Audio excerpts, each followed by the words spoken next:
Hi, everybody. How are you? Before we dive into this month's market update, I just want to remind you that I help people like you all the time, every day, whether you're buying or selling or investing in Tenafly. My contact number is 201-292-0011, or you can follow the information below and book an appointment with me. So let's dive into the last month of what happened for 2025 for Tenafly. Whether you're looking to buy or sell, it's always so important to stay updated on your largest asset. So this is not just the market update. It's definitely how we can offer you a competitive edge, maximizing your equity, seeking the right opportunity, but the information presented is helping you become a very good decision maker. So what we're seeing is Tenafly is continuing to defy the national slowdown. Nationally speaking, there are areas and pockets of the country that are giving back some of their appreciation. They're definitely seeing some cooling trends, some extended days on the market. However, the reality is for us, we are still in a high demand, low supply, and we're still seeing rising prices. So the takeaway, let me move my face here, is always rely on your local data and not on the national news. We have some other things that are starting to affect our real estate market here locally. People have been wondering if we're going to be seeing any additional buyers coming out from the city, and of course, mortgage rates. So we're going to talk about what we're already seeing for 2026. Okay, let's keep going. Let's talk about pricing. So our median price has surged past $1.4 million.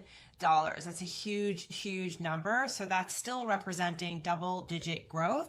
And this is driven, again, by this dynamic of supply and demand. And you could see here for Q1, Q2, 3, and 4, we continue to see increases here in our median price point. Market velocity is always interesting to watch. It tells us how fast a home is selling once it goes on the market. And so right now we're seeing homes selling in about 27 days on the market. And this is a really good indication for you as a buyer of how long a home would be sitting on the market if it was competitively priced and if other people thought that it was value, right? That it was a good deal and that they jumped on it. So if a homes are sitting longer than about 27 days, then it might mean that perhaps the marketing is not right, the home's not presenting correctly, maybe the pricing is not aligned with it.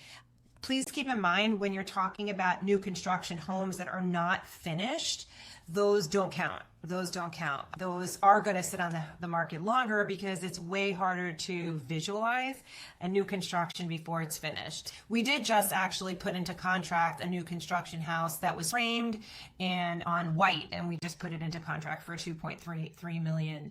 I think that had they let the house get finished, that the house probably would have sold for more money, actually. But again, so if you can see past to what something's going to become for new construction, you're gonna do well as a buyer.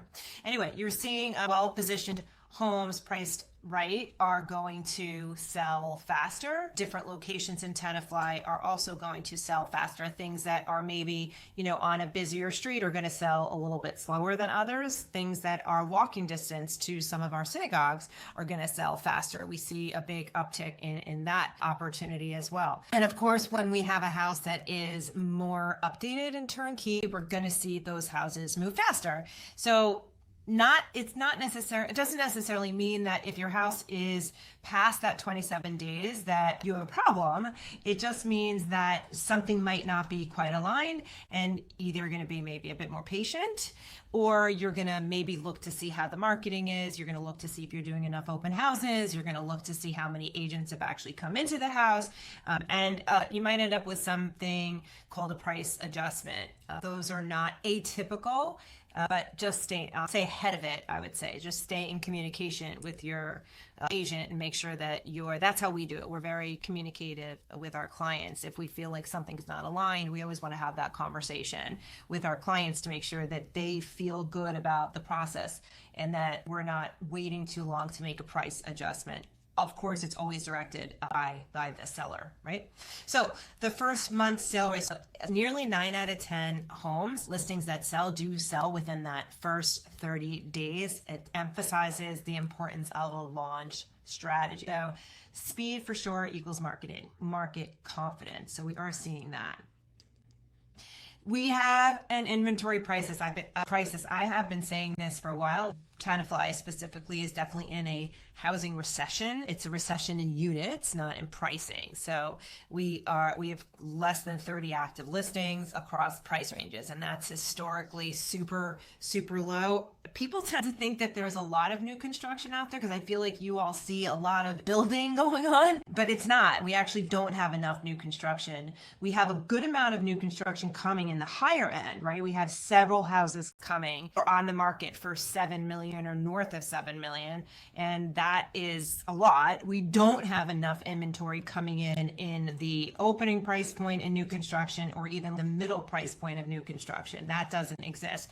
We are just consistently becoming a less affordable town. So we are in this constrained supply environment. That might be shifting a bit, and we're gonna talk about that. That might be shifting a bit.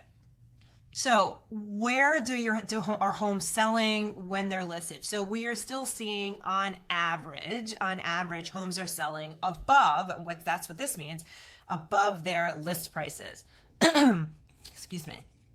Above their list price, about 103%. So 103% above their list prices. So properly positioned houses will command premiums, will have more competitive bidding situations, and we have competitive bidding situations. There was a house that just got listed in the Old Smith Village area of Tenafly, and it literally needed absolutely everything, but it was a center hall colonial, it had a flat piece of property, it had a pool in the back, and even though it was older and dated, it was a well taken care of house. That house, it was bid up several $100,000.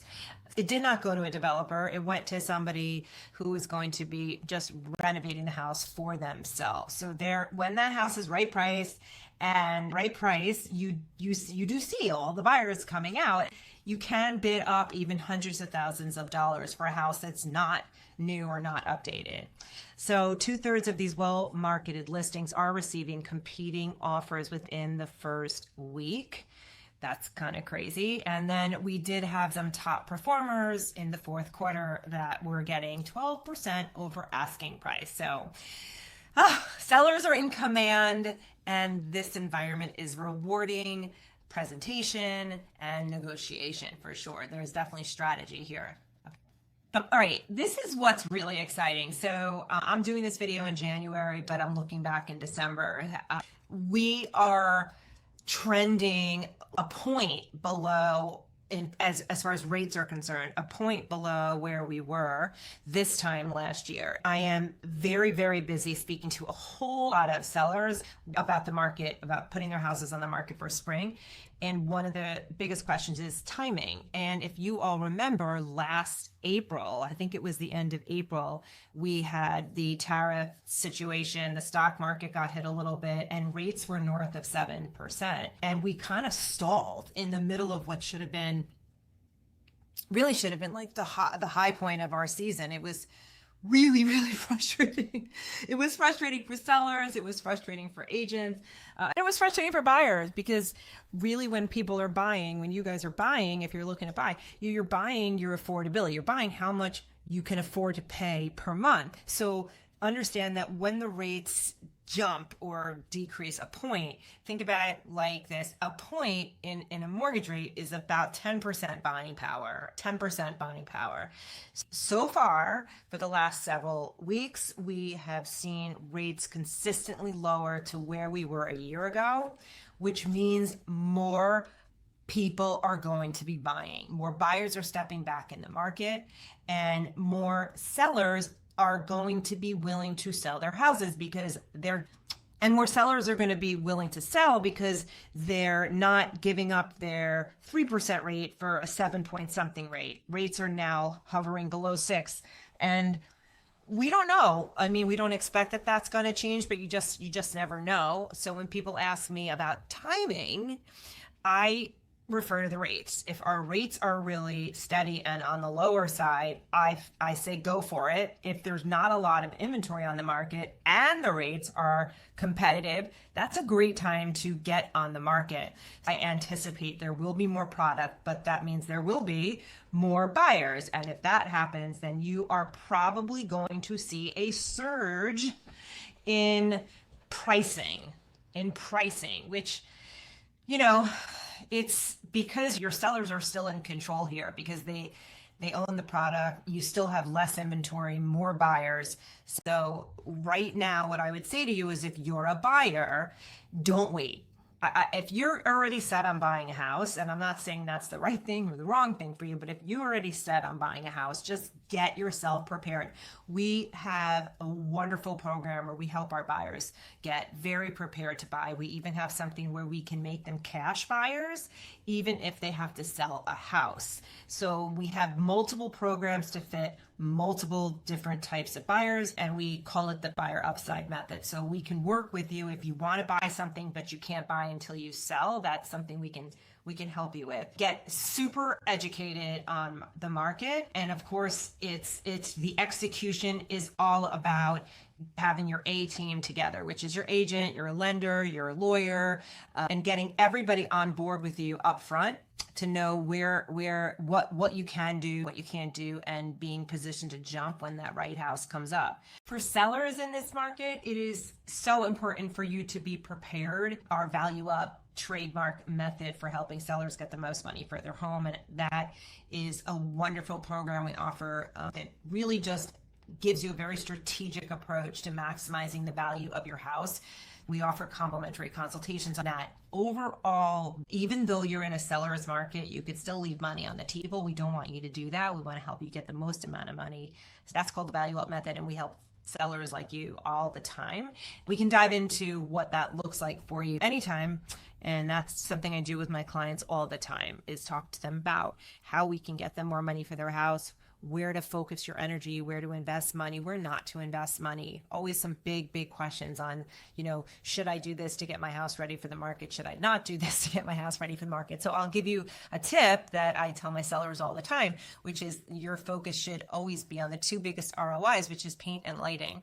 Paint and lighting are always the two biggest return on investments for you as a seller. I'm Stacey Esser with the Stacey Esser Group. Thank you so much for watching. Please give me a thumbs up, subscribe to our channel, and share this with somebody that you know. I'm here every month doing a market update for you on Tenafly and on Bergen County, and I'm happy to do a deep dive into any other area you may be interested in. So my information is below, and my contact information is 201-292-0011. Bye.